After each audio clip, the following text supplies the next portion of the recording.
Previously, I shared the Mavo Phantox Pro, and in this video, let's check out their entry-level model, the Wizard 2. Even though this is an entry-level hand grinder priced at just over $50 in recent promotion, the packaging is quite impressive. The grinder comes in a sturdy protective box. Here's the grinder itself, and it doesn't really look like a $50 grinder. This is the handle, which looks pretty nice.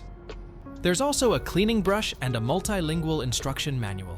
These two cards show grind size references, which might be helpful for first-time coffee makers. The Mavo Wizard 2 actually comes in two versions. The one I bought is the versatile version. There's also an espresso version. The Wizard 2 grinder has anti-slip pattern on the body surface. The entire body, including the support structure, is all metal construction. At the bottom is a screw-on catch cup that can hold 25 grams of ground coffee. Opening it up, you can see the grind adjustment dial at the bottom of the burr. The handle is quite slim and long, with a nice-looking wooden knob. The lid is magnetic, so it won't fall off, even when turned upside down. This prevents it from coming loose during grinding. The rotation is super smooth with excellent concentricity, without any wobbling at all. The overall size is smaller than the Mavo Phantox Pro. Although there's quite a price difference, the build quality isn't that far apart. The smaller diameter feels comfortable to grip and is more friendly for people with smaller hands. The Wizard 2 weighs around 500 grams, which is 100 grams lighter than the Phantox Pro. Let's take it apart to look at the burr set and internal structure. Almost all grinders with internal adjustment designs disassemble this way. You adjust to the coarsest setting, then this dial can be removed, and you can take out the conical burr. Inside there's a spring and washer. Remove the center shaft, and disassembly is complete. Additionally, the outer burr can also be unscrewed, making cleaning more convenient. The burr quality is quite impressive. It's a 38mm stainless steel burr that looks very refined. This is a 5-star conical burr design. The espresso version has a hexagonal burr with different geometry and a higher price point.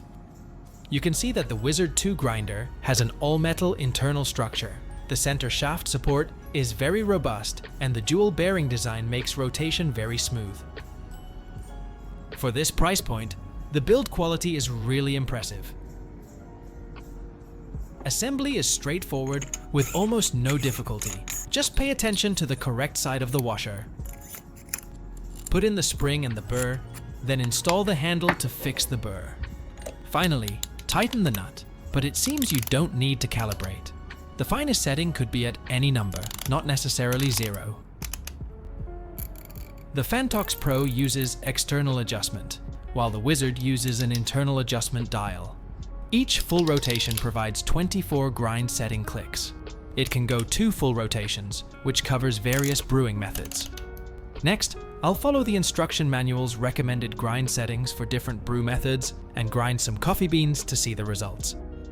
This is the espresso grind setting. It's fine enough, and it can actually go even finer. For mocha pot, the recommendation is 20 clicks. This is 36 clicks, suitable for pour over. The uniformity looks quite good without too much fine powder. This is 46 clicks for coarse grinding, suitable for French press or cold brew. Let's see how it performs for pour over. I measured 15 grams of light roasted Ethiopian beans to see how long grinding takes. The coffee beans are quite dense, but grinding doesn't feel too difficult. It took just under 30 seconds total. Some static is normal, and spraying a bit of water before grinding can reduce static. With the same 15 grams of coffee beans, the Phantox Pro's grinding time and feel are similar, both around 30 seconds. Now I'll make pour-over coffee using both the Wizard and the more expensive Phantox Pro simultaneously. For the Wizard, I'm using 36 clicks, and for the Phantox Pro, I'm using setting 8. The grind sizes are quite similar.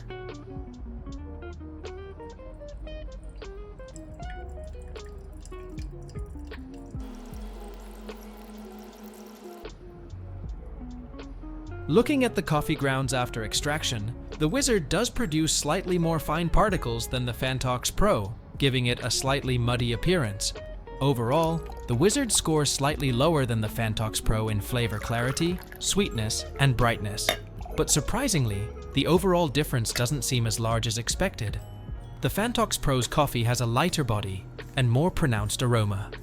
Even though I prefer the cup from the Phantox Pro, the Wizard's pour-over performance actually seems better than some more expensive grinders out there. Now let's test it for espresso. I'm using 18 grams of dark roasted coffee beans.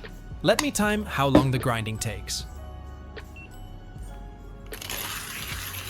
Since these beans are really dark roasted, they grind very easily, but this 38mm burr in the versatile version is better suited for filter coffee. The grinding took nearly 2 minutes. The espresso version should be faster.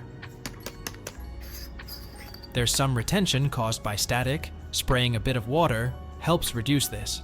Let me do the puck prep and pull a shot to see how it performs.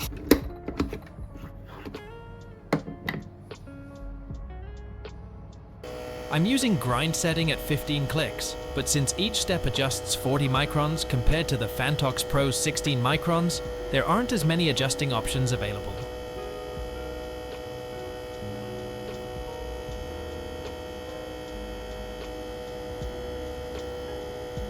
I got 35 grams in 26 seconds. The shot looks really decent, with rich crema, and the coffee has that classic syrupy texture.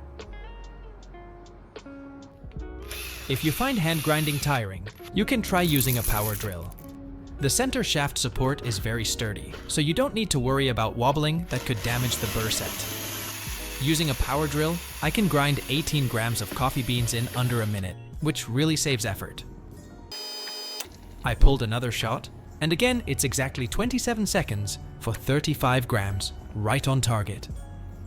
Overall, this Mavo Wizard 2 grinder really impressed me.